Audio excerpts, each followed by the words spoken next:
All right. Welcome everyone to today's webinar, Food Literacy Partnerships and Strategic Planning with Hillary Dodge. My name is Rebecca Antill. I'm the Youth Services Consultant for the South Carolina State Library and one of the project managers for our Read, Eat, Grow Food Literacy statewide initiative. And let's see, a little bit of housekeeping. We are using Zoom. You should all be familiar with some of the ins and outs of it, but you can click on the chat down at the bottom and share an introduction, ask questions, give your reactions to what Hillary's talking about. We also do have closed captioning available. You'll see up on the right-hand corner where it says live on Zoom. That is our closed captioning service, and you can click on that there at the bottom to start those if you need them. We are going to be using breakout rooms later on. You'll be automatically assigned. You just have to click the little button when it says you've been assigned to a breakout room and say, yes, I'm gonna go. Please go ahead and remember to keep your microphone muted while the speaker is presenting, unless you have a question. And let's get right into it. So we have with us today the author of Gather Around the Table, Food Literacy Programs, Resources, and Ideas for Libraries that was published last year. Hillary Dodge is a library director in Colorado, and in 2016, she and her husband Mark quit their jobs to relocate their family of 3 to Chile, South America, for 2 years of foodways research, which I absolutely adore and I'm totally jealous of. Upon their return, Hillary began to focus her energy on the intersections between food literacy, libraries, and community. Hillary and Mark consult with libraries around the country to provide food literacy training, hands-on culinary instruction, which we'll someday get back to, curriculum design, and kitchen design. So Hillary, it is all you. Great, can you hear me okay? Yes, ma'am.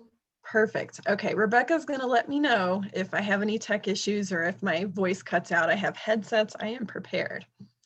Thank you guys for having me and thanks for joining me today. I'm really excited to be here to talk about food literacy, which is a passion of mine, and libraries, which is another passion of mine. Today we're gonna talk specifically about, let me make sure I can advance. Did you guys see the slide advance? Perfect, okay. We're going to talk specifically about tools to help you understand the food needs in your community, including the community food assessment. We're going to learn about implementing key components of successful food literacy programming, and we're going to be exploring ways to connect with community partners for success. So as Rebecca gave you the teaser a little bit, I'm going to start my presentation by telling you a story.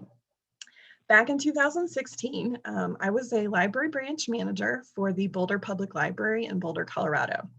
And my husband, Mark, was a chef at a local hotel and convention center. And we were working all the time. I was missing out on time with my daughter. I had, I think, an hour or an hour and a half commute to and from work back then. It was just too much. And we were both burning out. So we came up with a plan and we came up with a creative project that would engage our passions and allow us to work on something together. We sold everything we owned and we packed up what remained, including our car, into a shipping container. And we sent that halfway across the world to Chile in South America. And there we were going to spend the next 2 years traveling the length and breadth of that country while researching and writing about food and food customs of Chile. So I have pictures to show because this is always fun when I talk about this. So my husband is Chilean. He was born there, but he spent a lot of time in the US. And being a chef and me being a writer, we decided that working on food and just researching food literacy would be something that would connect both of our passions. And we went to Chile because that was a country where we have some heritage from Mark's side of the family. And it was really fun to explore. We spent 2 years, there's our Subaru in the picture there, and we had a little trailer. And we just hit the road for months at a time and we explored. My daughter was 5 and 6 years old at the time. She turned 7 a week after we came back to the States, which was really fun. It's a really beautiful country. If anybody's has been there or anybody would like to go there, please let me know. As we were traveling around, we went into different towns and we would just start asking questions. Who is known for being a really good cook? Who makes the best X, Y, and Z? What are the best foods of this region? And we got invited into people's kitchens and they showed us how they made their dishes. And so we learned a lot and it was a really fun time. We made some lifetime friendships as well. And as we were nearing the end of our time in Chile, I began to get curious about what was going on in libraries in relation to food. And I was still getting copies of public library all the way down in Chile, although it was about 3 months late. And I opened one up one day and there was an article about some food literacy programs that were occurring in some public libraries. And I thought, wow, what a great idea. There's got to be books on this topic. There weren't. So I reached out to ALA and I said, hey, I have this idea. Would you be interested in a book focusing on food literacy in libraries? And they said, absolutely. So I came back to the US and I spent 2 years researching and writing this book, which just came out last year, right in time for the pandemic, but that's okay. We can still do food literacy. I reached out to libraries around the country asking if they did any programs that included food. And that included teen programs where, you know, if you feed them, they will come. And that included more specific food literacy programs like partnerships with food banks and workforce development centers. And so the product was this book, Gather Around the Table, which Rebecca mentioned earlier. There's a little snapshot of the table of contents because that gives you an idea of kind of what's in the book. I do define food literacy, and I base my definition of food literacy on Helen Vidgen's work. She is a nutritionist and food scientist in Australia.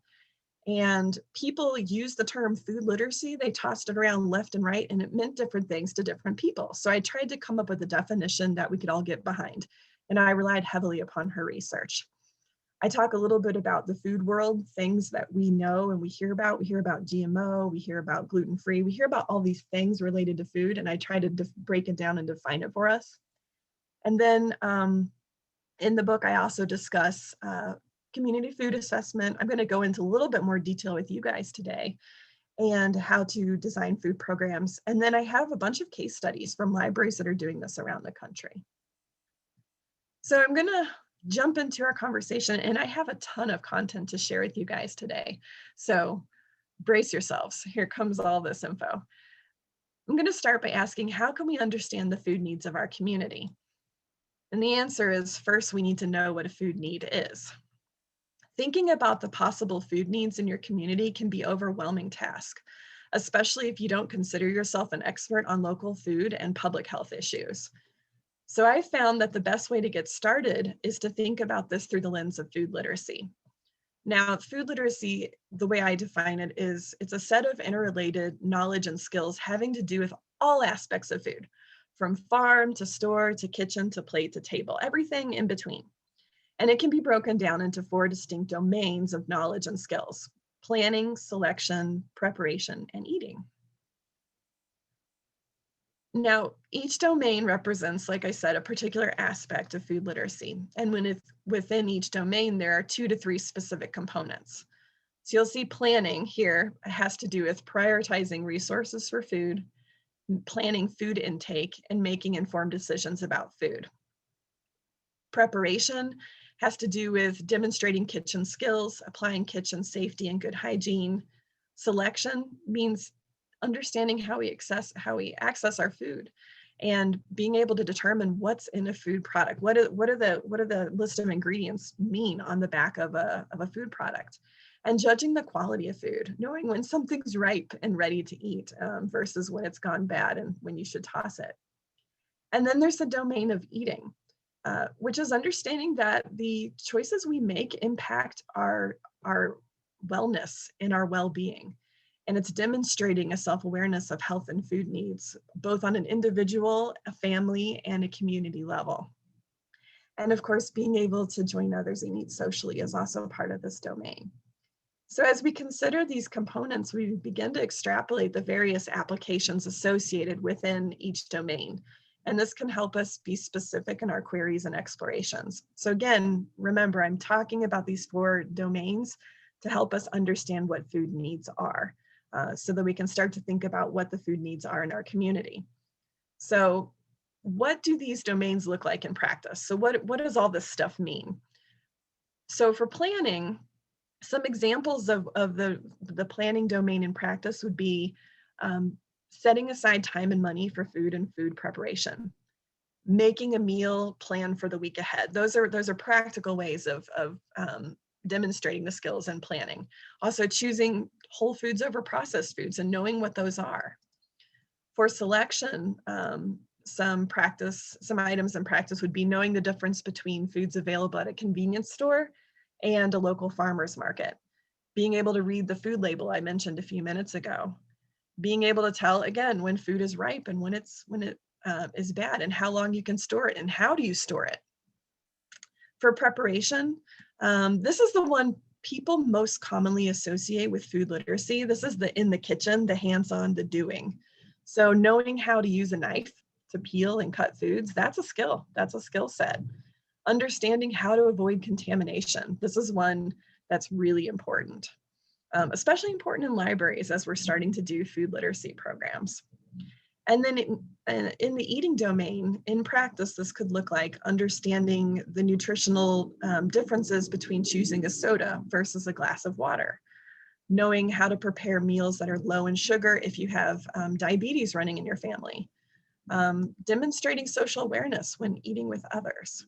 So what are our skills and customs that are associated with that?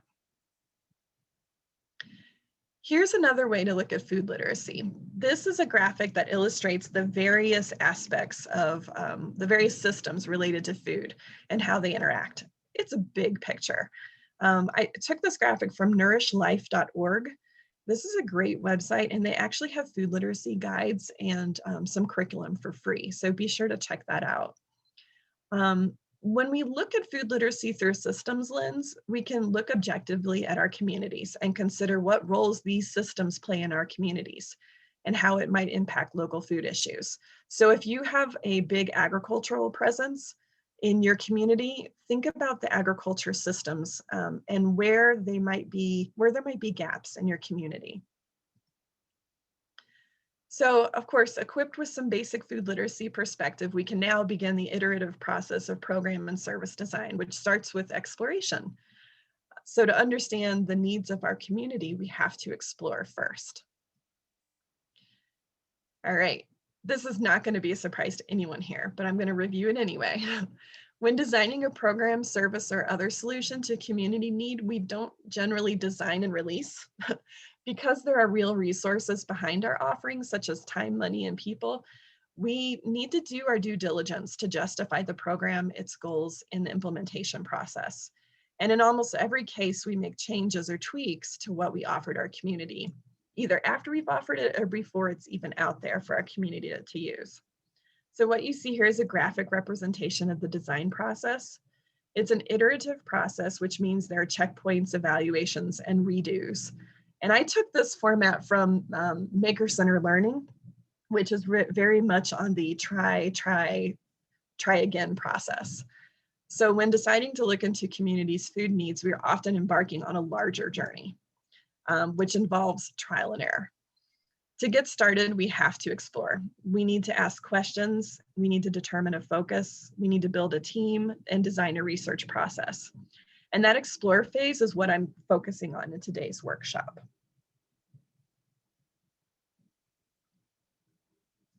Okay. All right, tools for exploring. So there are various tools we can turn to discover and learn about food issues in our communities. A lot of us are probably already familiar with many of these because we're librarians and this is what we're good at. To gain preliminary perspective, or perhaps to better focus our research efforts, we can perform an environmental scan, hold stakeholder interviews, and/or host community focus groups. Those are ways we can kind of understand some of the questions we need to ask. Sometimes we do the work and sometimes it's done for us by other organizations which produce or manage quality of life reports, local health dashboards, or local government initiatives, which is why it's really important to stay connected with your community. Once a rough direction of inquiry has been identified, So once we've done this ask business over here, then we can move on to the research. So once we've identified that level of inquiry, and it's been determined by our libraries and information organizations that we have a role to play in that process, we can dive into more in-depth research. So this can be in an ongoing capacity, such as through embedded librarianship, when librarians serve on county or city boards and commissions to lend our expertise, or it can be through a more formal process like a community food assessment. Are there any questions so far? I know I'm covering a lot of material, pretty much rapid fire. Nothing yet? Hillary, we did get one question in the chat about whether you're going to share the slides out afterwards. Oh yeah, absolutely. I can send it to you, Rebecca, if that's okay, and you can share it with the participants. Cool. Thanks, guys. Thank you. Okay. Let me make sure. Okay, so I'm jumping ahead and behind and backwards and forwards. Here we go. Today I'm going to speak about specifically the environmental scanning of community food assessments. So like I said, there's all sorts of other tools you can use to do the exploration phase, to ask those questions and to dig into those questions. But these are the two things I'm really going to focus on today. Environmental scanning is first and foremost. This one is good. It can be a snapshot or continuous. So you can have a team that does this on a continuous basis, but you can also just do it as a one-time snapshot to get an idea of what your community looks like in regards to a food need. So I start with this one because it's a shorter process. It is the process of gathering information about an organization's environments and relationships. It allows us to explore and begin to interpret our internal and external environments. This will enable us to better understand how we may be affected by current and emerging issues. And scanning also helps broaden our perspective and attunes our planning processes to a more proactive approach. So it focuses on tracking trends. It's really pretty much from an organizational perspective. You're taking a look at your organization and how you relate to other parts of your community. And generally speaking, you can do it with few resources. So an environmental scan is an information gathering process that can be used to identify a need, track trends, and find and understand relationships. To perform an environmental scan, you're going to consider several environments. You're going to look internally. You're going to review your mission, your strategy, your resources, which include everything from people, money, facilities, collections, tools, equipment, everything you have at your disposal. Then you're going to look externally. You're going to explore the microenvironment, which is also known as your immediate community. So it includes customers, stakeholders, suppliers, competitors, and regulation. And then you're going to go a step further and explore the macro environment. And I use an acronym STEEP for this macro environment, which stands for social, technological, economic, environmental, and political. And I'm going to go into that in a little more detail here in just a minute. Okay, STEEP, the macro environment. This is really fun to play with. It has a lot to do with who people are, how they live, their health and wellness, and other trends having to do with daily life. This is something that will allow you to, it's a useful tool for not just food literacy, for all different areas of interest and inquiry in your community. The technology environment is centered on advances in fields that affect development, innovation, learning, and transformation. The economic environment relates to value generation and exchange. Environmental topics could include those of both local and planetary scale, as well as abstract concepts like placemaking. Politics is an environment inclusive of ideology and participation. So you see I have a bulleted list here with some ideas of what falls into those categories. Scanning the macro environment has strong ties to futurism and strategic foresight. So this may seem like a leap, but consider that when we observe new products, technologies, or trends, these have a basis or a foundation in our communities. New things aren't created without a point of origin or a shift in values. So when you're scanning the microenvironment, when you're thinking about all of these items here in my list, you're going to ask yourself, what does X trend or X product on the market say about the underlying changes of my community's values and interests? And you're going to want to connect this back to the organization. Are we also exemplifying this change in values and interests? Hillary. Yeah. Can you break that down a little bit more? So a lot of our folks that are on this webinar are, frontline programmers, circulation folks, and things like that. So what does this, this is not necessarily, does not have to be a company coming in and doing this grand formal thing. This can be you at the circulation desk talking to folks about how they communicate, how they get their news, things like that, correct? Absolutely. Yeah. So for instance, at the Pikes Peak Library District, where I'm a director, we are starting a scanning team, and it's composed of library staff from all levels. So we have some management, but we also have a lot of frontline people because they're very much in touch with the community. Not only are most of us members of the community, but when you have those interactions and relationships on the front line, you're finding out more all the time. So for the macro environment, these are really, really big picture things. So what we recommend for scanning the macro environment is that you're reading widely across the spectrum of domains outside your industry. And you're identifying things that are interesting and important. So this can be done through getting a news app on your phone and kind of reading about things of different industries. I know a lot of people are following the Mars rover and how that information is going to be used in the future. A lot of people are into TikTok right now too. What are the trends that are going on that you're seeing nationwide? So this is the big picture, but then we do go down to the next level. The micro environment is where we really talk about those community connections. And this is where the frontline people have a heads up. This is where they are the leaders in finding the shifts and changes in the community. So this is the micro environment here. This is where we explore and learn more about our customers, stakeholders, suppliers, competitors, and regulation. And this is, like you said, those frontline conversations have a real application here. This is where the majority of the knowledge about our community comes from. So this is more familiar to us than the previous slide. And I bet many of us are already doing all of this on a day-to-day basis.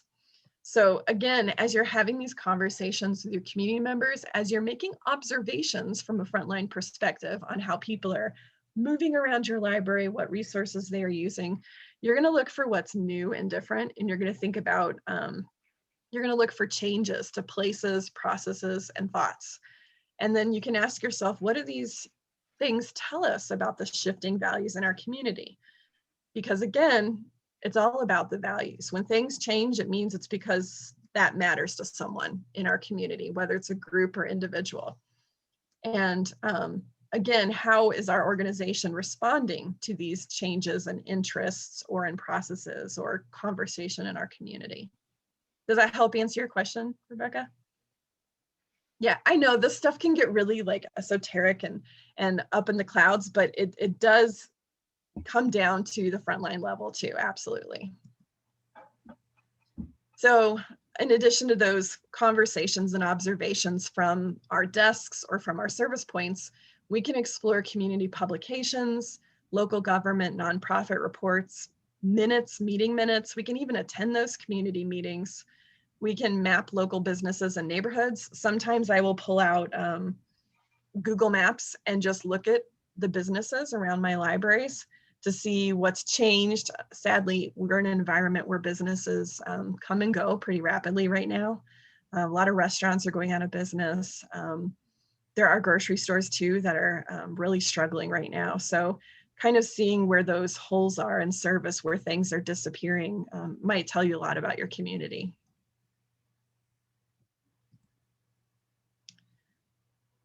So focal issues in scanning. We're going to do a group activity here in a couple minutes, but I'm going to give you a little background first.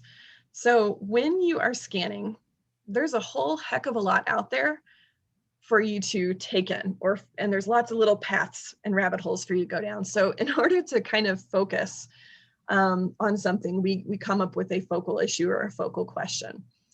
It relates to an issue or a decision or question that is critical to the future of your organization right now.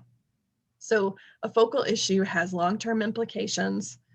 It's affected by the external environment. So there's some things that are beyond your control, and it's imperative. Scanning through the lens of a focal issue ensures you can wade through an ocean of information without capsizing. So we also know this is information overload, and that's no surprise to us. We help people juggle that all the time in our profession. We need information that's explored and collected with an aim or a focal issue. It's so much easier to kind of use that perspective to do scanning. So a really quick example would be, here's a question. What goods, services, and experiences related to nutrition might libraries offer that will not only provide for individuals and communities, but will enhance them as well?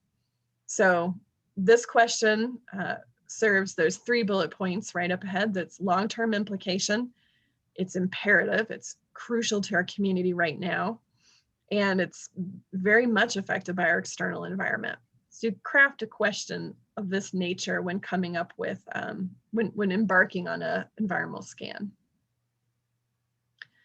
So we are going to do a group activity. I am going to do one thing real quick. So in the chat, I'm going to upload a file, and the file will list all the instructions for the group activities we're going to do today. So that way, if there are any questions, you can take a look at that real quick. Okay, I am sending that now. Hopefully, did that come through, Rebecca? Do you see it on your end? Should be a Word document in the chat. Yes, you sent it just to me though. Oh, I want it to everyone. Here we go. Thank you. Technology. Okay, now it should be to everyone. So this again is the instructions for the 3 group activities, because when we go into breakout rooms, you won't be able to see the slide anymore. So I want you to have that available. What we're going to do, and this, I'm going to cut back on our time, Rebecca, for this activity. Okay. I'm going to probably have us do 6 minutes. What I want you to do in your teams, and maybe just 3 groups, I'm thinking. I want you to brainstorm 2 to 3 focal issues that could be a starting point for an environmental scan. So you're going to remember they need to be issues of long-term impact. So it's not just reactive now, it's something that has the potential to be sustainable in the future. Is affected by the external environment. So that means it has an impact on your community. And it's got to be pretty darn important to your organization. So we can go ahead and go into those rooms now, Rebecca, whenever you're ready. 3 rooms, and probably for 6 minutes, and then we'll pull folks back. Okay, I'm just sorting everybody out, and we're gonna do it for 6 minutes. And here we go. Thank you.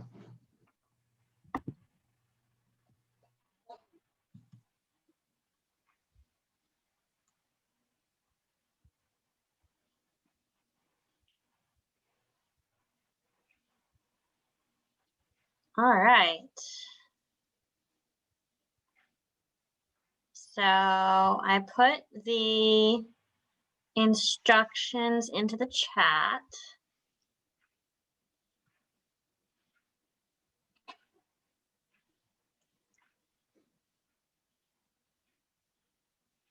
Can everyone see those? Instructions for activity 1.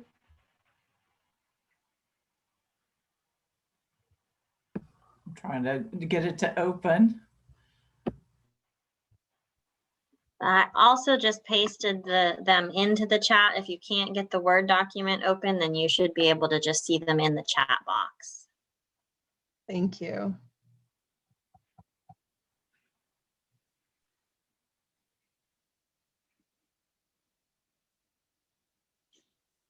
I'm hoping 6 minutes will be enough time for folks to come up with at least one. It's always terrifying how fast the time goes. Yes, it does. I have my chart to keep track of like the times I need to be moving on to various sections.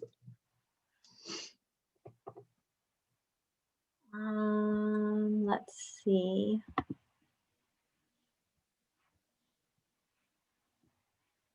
Looks like pretty much everybody got into their rooms.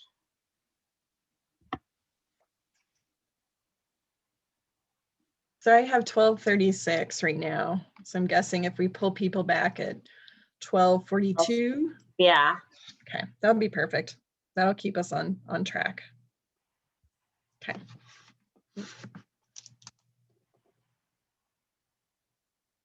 Do you mind sending a broadcast to all the rooms, asking them to choose someone who can report when we rejoin?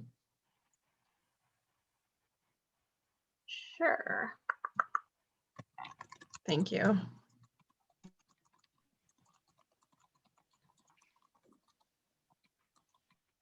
I can spell.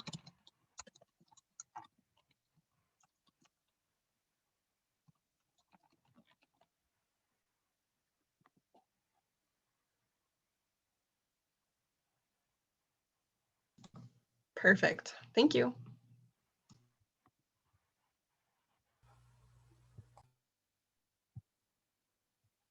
Looks like it. Okay, Hillary. Cool. Great. So sometimes just articulating your query or your area of interest is the most difficult part. And I know that was a really short chunk of time, but did any of our 3 groups come up with a focal issue, even if it's not beautifully articulated? Does anyone have a focal issue that they brainstormed that they would like to share? I heard several things when I was popping in and out of rooms, so there was good conversation. I'll start on ours. I won't say it's articulated properly, but we were able to talk about how just access to non-processed food in your community and being aware of that, like when you have a community fridge or a community pantry, that trying to get different types of food. Excellent. Yeah, in our group, we talked about doing like community gardens. I was telling them about the small town that I come from in Clarendon County. Well, here in South Carolina, very rural. We have no grocery store. They had a Family Dollar, but that closed down. So just like having local farmers and farmers markets. And then we talked about transportation being an issue. How would they buy the supplies? You know, is the soil decent enough to even start the community garden? So that was Great. Yeah, those are all fabulous topics. Any one of those would give you a lot to work with when it comes to performing a scan or digging in and researching more in your community. Thank you guys for sharing. There was one other group. We had talked about almost the exact same thing and just going into schools, bringing like farm to table to schools, rather than, you know, having to rely on food from far away, but just kind of relying on closer farms that may be in the area. Great. Access points are hugely important when we consider food and what's available in our community, and transportation, which was mentioned by the group just before. People are being affected by what they can physically access and what is available to them there. So I think that's being really smart to think about the points of access people already have in their communities, whether it's through parking lots at community centers, churches, schools. So absolutely, those would all be good starting points for this work. So that was environmental scan in a nutshell. We didn't actually perform an environmental scan because that's a very hands-on process and it would require us all to hop on our computers or go out for a drive and do research. But that helps you when you talk about a focal point, it really sets you up for embarking on that process. So we've talked about scanning as a tool for exploring, and now I'm going to take us on the next level of exploring, which is the community food assessment. A community food assessment is a formal, in-depth process to identify resources, strengths, opportunities of a community with an aim to identify patterns of need and service gaps and design a response. This is a much more in-depth process. More resources are required. A community food assessment can be used to identify a need, justify a service response, build buy-in and engagement, and a plan for allocation of the resources available. So it's a big process.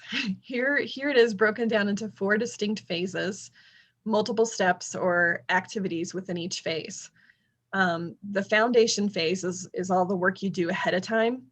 Sometimes this is all you need to do because oftentimes you'll discover that this work is already being performed in your community, and you can either jump on board or you can reap the benefits of other organizations that have done community food assessments. For example, right now in El Paso County, Colorado, where I live, there are 2 concurrent health assessments going on. One is directed by our local hospital systems, and one is by our Healthy Community Collaborative, which is run through El Paso County Department of Public Health. So we have 2 different food assessments or health assessments going on, both of which have food as an aspect of their overall search and research and findings. So there's a lot of information that the library will be able to use, so we don't have to start this process in our community right now. We can work with these other organizations, and I am sitting on both of those groups to kind of get involved. So there's ways we can get this information. But if you decide you want to do one, it is a large commitment. There's a lot involved. Typical community food assessment takes anywhere from months to a year to do.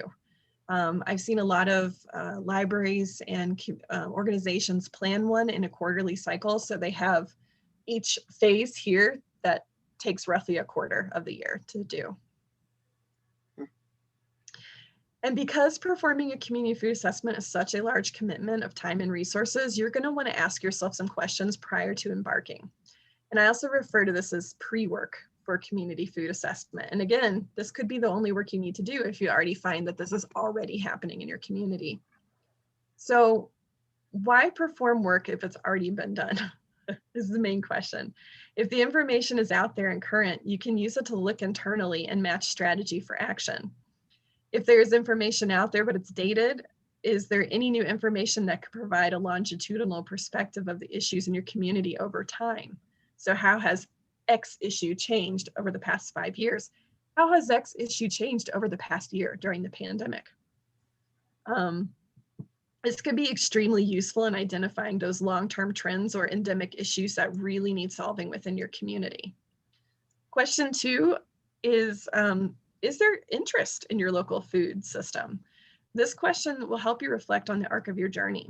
Will it be an uphill battle? Are there entities set against this in your community? Are you going to need to expend resources in building buy-in before you even get started? Or is your community ripe for this kind of action? So question 2 leads into question 3. You're going to consider the focal issues we worked on a few minutes ago. That type of query framing also works for the community food assessment. Although your questions may evolve once you get started, it's good to have a starting point, an idea to pull in partners with, and knowing that you can reshape its final form together. Question 4 you want to ask are, who are the stakeholders that might be engaged in seeking answers to these questions? So who in your community, individuals and organizations, would be great partners? What resources might they have at their disposal to help such a project succeed? And how can you convince them to join forces? You're also going to want to ask, has your organization identified subject experts to assist with the process? Again, this question follows naturally from the one before. Are there any community experts or experts within your own organization who might be able to take on leadership roles in this extensive project? You're going to want to think about resources that have been identified for possible use. You're going to want to have this discussion again when you're starting to form your team, but it's also smart to think about this before you begin.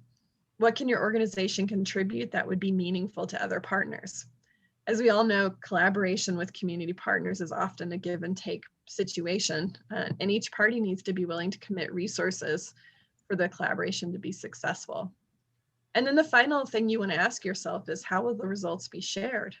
Considering transparency and follow-up action in advance is pretty important. When determining your approach, you want to make sure you understand your interest and that you can articulate what you're hoping to achieve or do with the information once the assessment's complete. So asking yourself these questions before embarking on a community food assessment will set your organization onto a strategic path for the work ahead. Any questions so far? It's a lot to think about.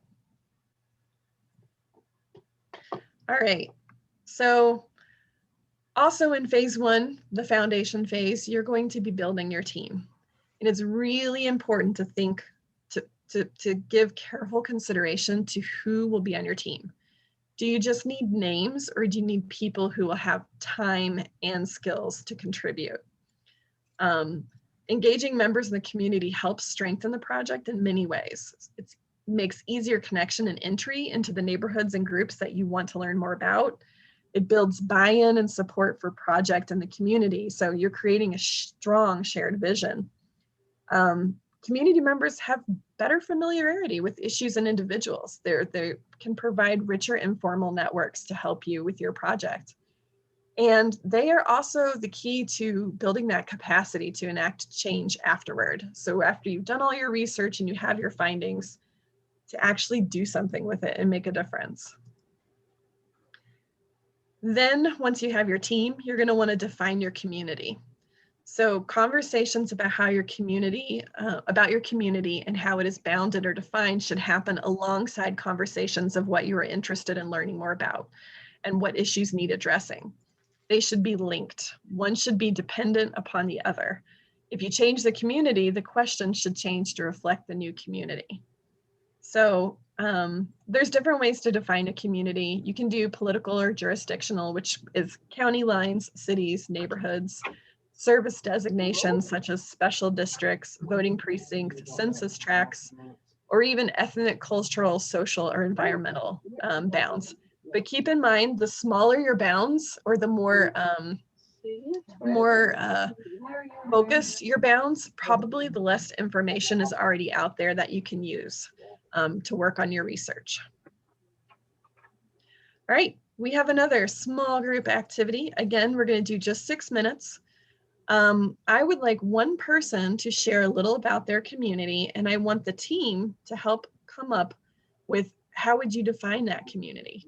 What are the issues important to the community, and what role do food systems play in your community? And who might be great potential partners? This is a lot to cover in 6 minutes, so that's why I want one volunteer per group to tell us a little bit about the community. And then the team members take turns asking questions to kind of bring out the information that's listed here under discuss, to help that team member fully come up with the idea of how they would describe their community. All right, Rebecca, are you ready to open those rooms back up again? 6 minutes? Cool.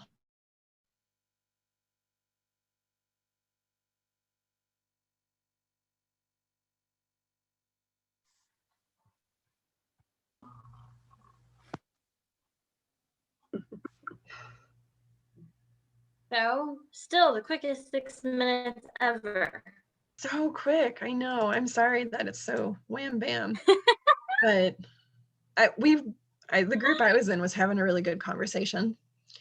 Would we have some folks want to share a couple thoughts about their communities and how they're choosing to create boundaries or define their community?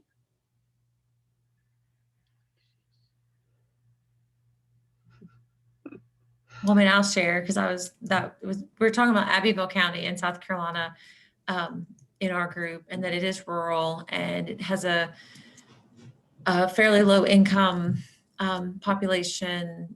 Educational wise is somewhat low, but it's also the access to the food, being that the closest town is 15-20 minutes away. There's one grocery store. Some people doing the bulk of their shopping at Dollar General. and just trying to find ways to connect them to real food and garner an interest in wanting to know more about real food. Does anyone else want to share from one of the other two groups?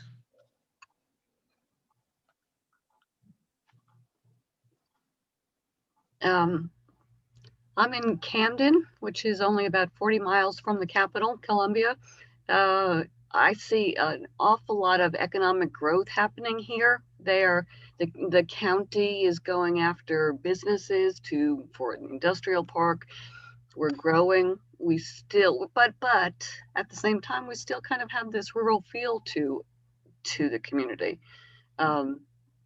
It's not, Camden itself is not that large. The county has maybe 150,000 people in it or so.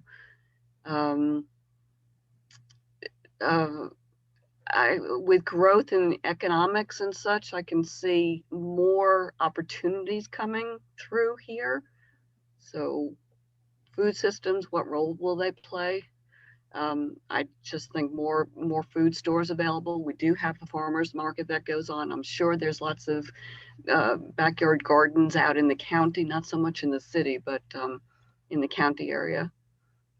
That's where we're at, I think. Okay, county is kind of your defining boundary. Yes. But then since you're close to the capital, there might be a little bleed over too. Yes. Interesting. And that's what we had in our group. I live in Lexington County, but I also live in the city of Lexington, but Lexington County is so diverse that we have very rural, and then we're right here by the capital also. So it's hard to define whether it's the city, the county, and what part of the county, because in the city, there's plenty of stores and shops and businesses and a market and a farmer's market, but that doesn't mean that all those same things are out in the other areas of the county. Mm-hmm. Yeah, that's us. Yeah, in the group I was in, we talked about there being possibly two definitions for boundary, one being based on transportation. So where people could actually get to versus the people who had transportation, their boundary would look totally different. So we talked about that too. Mm-hmm. Great conversations for such a short amount of time. I'm impressed. Okay.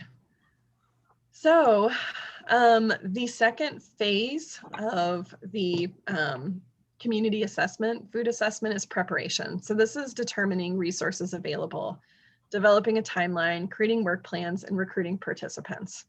So you're going to do all of this after you have your team and after you have started asking yourself questions about who is your community, what defines your community.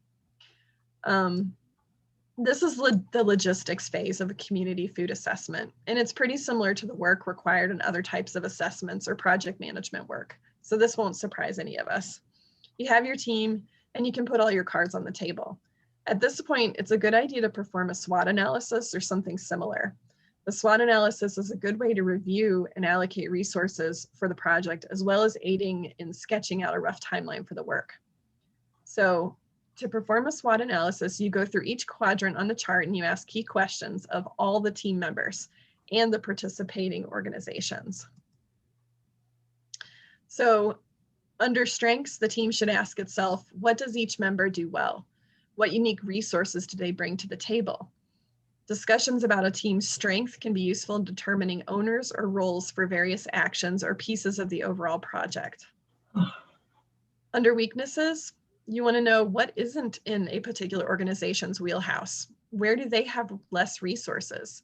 Do they have any restrictions that would affect the project? Discussing weaknesses and restrictions now will help the team devise workarounds and backup plans for later. When thinking about your opportunities, this is always the fun part. This is the brainstorm part. What developments in the community can this project take advantage of? Can we combine strengths to make something special happen? This is where teams can pose and chart out various possibilities for working together.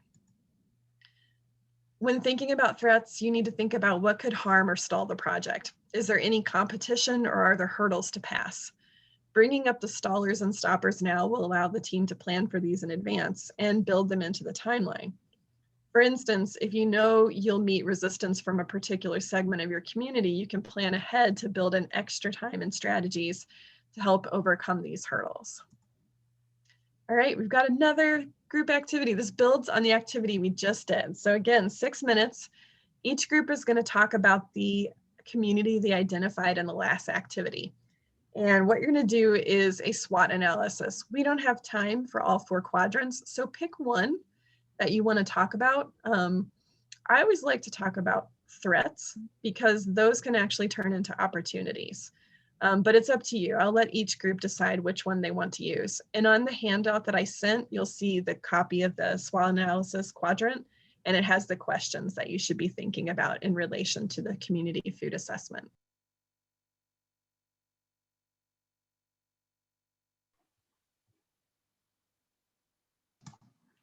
They're having such great conversations.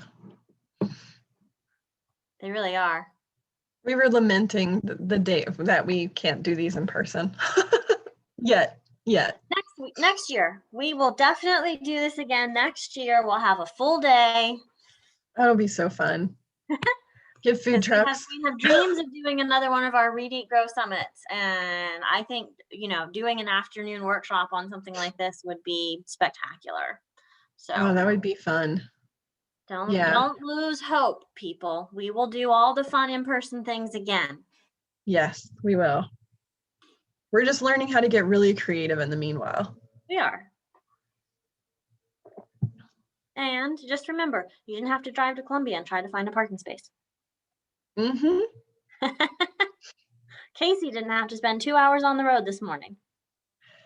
Yeah, that is a benefit. My commute is different depending on what day of the week it is. It's either home to my office or drive down the street to my library.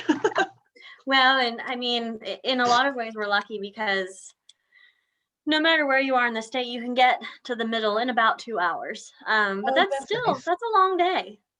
Yeah. You're coming into the Capitol for training at the state library, and it's a 2-hour drive there and a 2-hour drive home. That's a long day. Well, and leaving for the whole day, making sure everything is covered and taken care of. And so this is kind of nice to be able to just pop in for an hour and a half. We are not that fortunate. It sometimes takes people 5 or 6 hours to get to our capital. Yeah. You guys are a little more spread out. It happens. The further out west you get, it's very... Yeah. Wide open. Absolutely. I'm always Do you have fascinated. everybody back?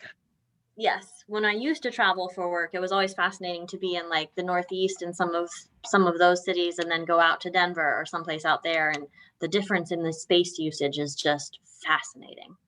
Yeah, absolutely. Cool. Well, we have 15 minutes left and I still have a lot of things to share with you. So I'm going to just ask for one volunteer to share the conversation they had about their mini partial SWOT analysis. I volunteered last time. It's somebody else's turn.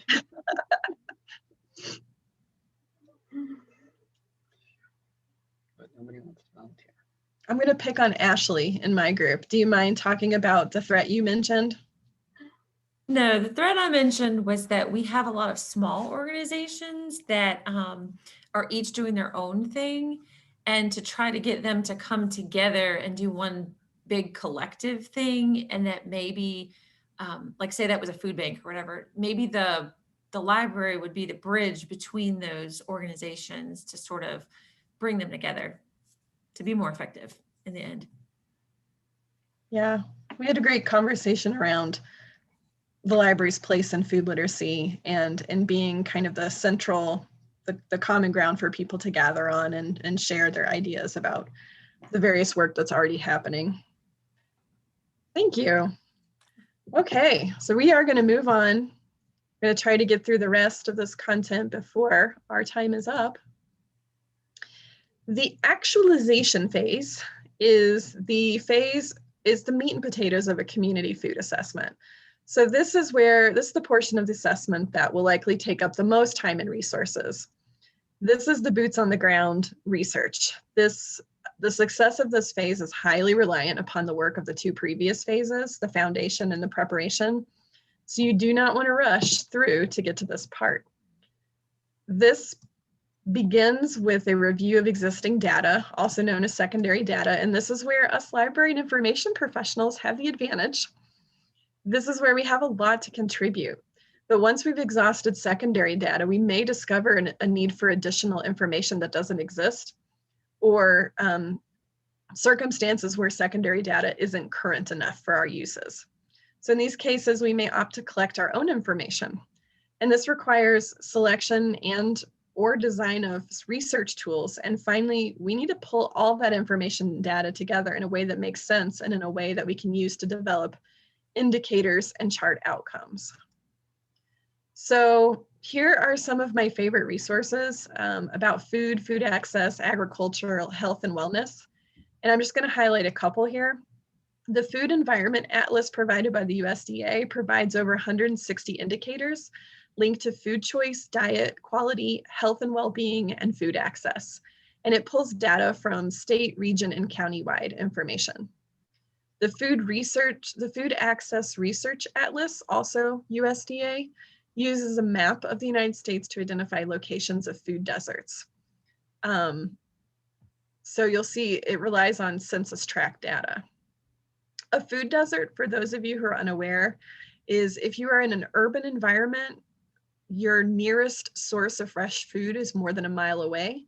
If you're in a rural environment, the nearest source of fresh food is more than 10 miles away. The Modified Retail Food Environment Index uses census tract data and helps locate and identify different types of food retailers. So it helps you map out where fast food, supermarkets, convenience stores are.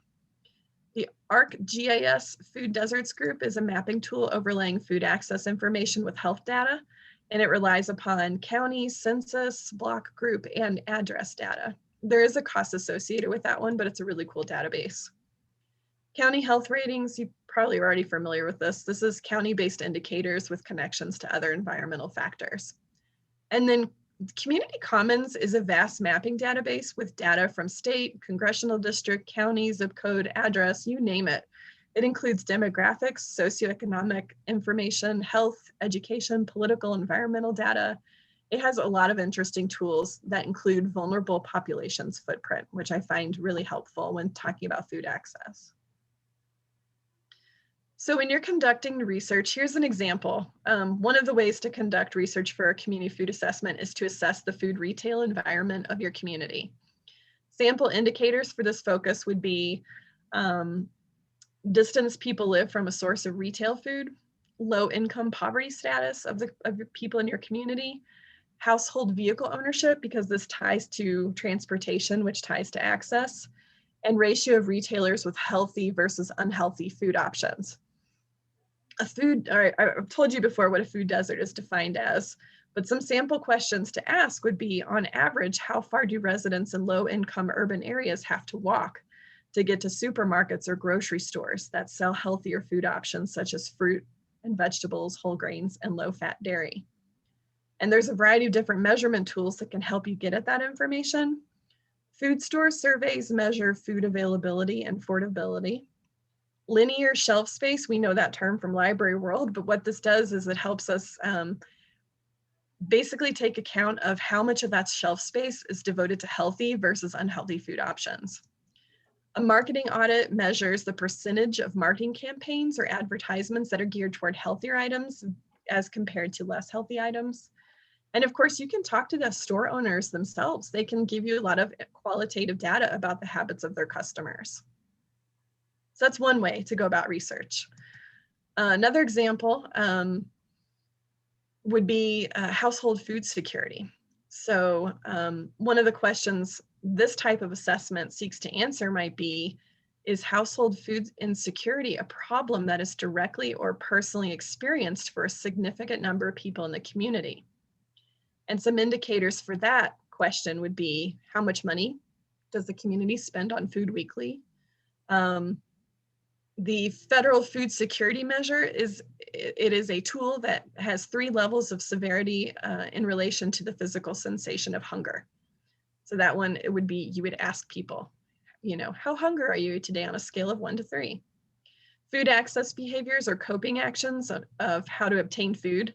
So how do people get food if they can't go to a grocery and buy it? Do they really utilize food pantries, soup kitchens? Do they use techniques to make small amounts of food last longer? And you can find all these things out by doing household surveys. This utilizes a reliable set of questions about general types of household food conditions. So for example, anxiety that the household food budget or food supply may be insufficient to meet basic needs, or perceptions that food eaten by household members is inadequate in quality or quantity. The final phase, the final thing you want to do is evaluate your findings. You want to summarize and present. So considerations for collecting, analyzing, and sharing information.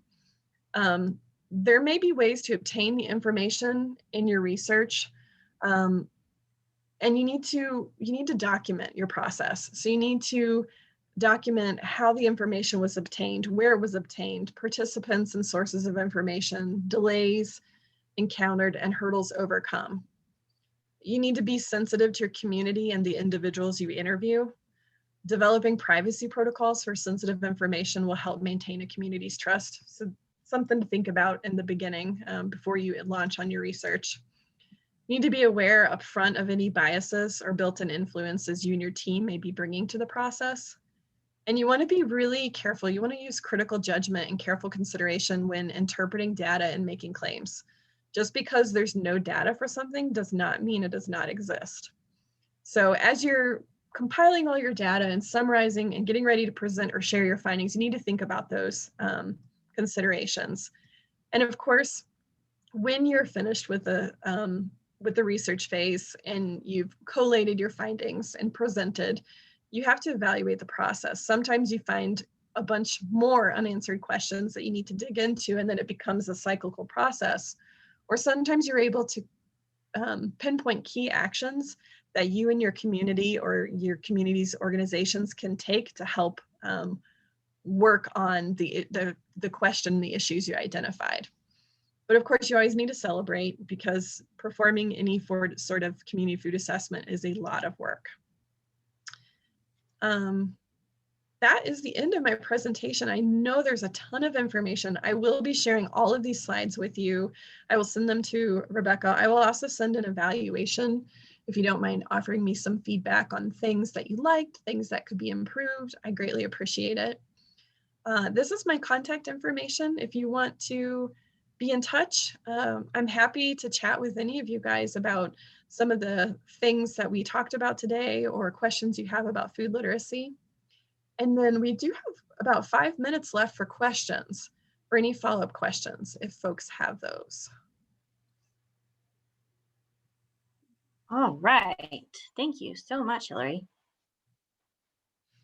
I will follow this up by saying I am part of a working group of a lot of different organizations to deal with health and nutrition around the state. It involves several of the food banks, it involves DHEC, it involves all the SNAP Ed representatives across the state. And we are talking about a health clinic / nutrition / food access mapping project for the entire state. So that is something that is on the horizon and hopefully will become a thing, modeled after what Massachusetts has for their food is medicine statewide project. So that is something that is already kind of in the works that will give you guys some of this information and help you in some of these projects. I also want you sort of think about this in terms of many of you are working with the NNLM project. Some of you are doing, those of you who are not involved in the project are still doing food literacy type things in your libraries. This presentation from Hillary today was thinking along the lines of sustainability and long-term planning, right? How do we make this part of what our library is offering, and how do we become, like Hillary said, you guys were discussing in the one small group, that connection point for these other organizations that are doing food things and looking at food insecurities. So some of those types of long-term thoughts.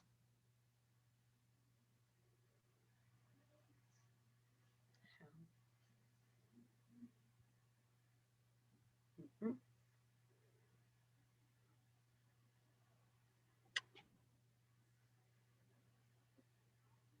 I am going to go ahead and stop the recording.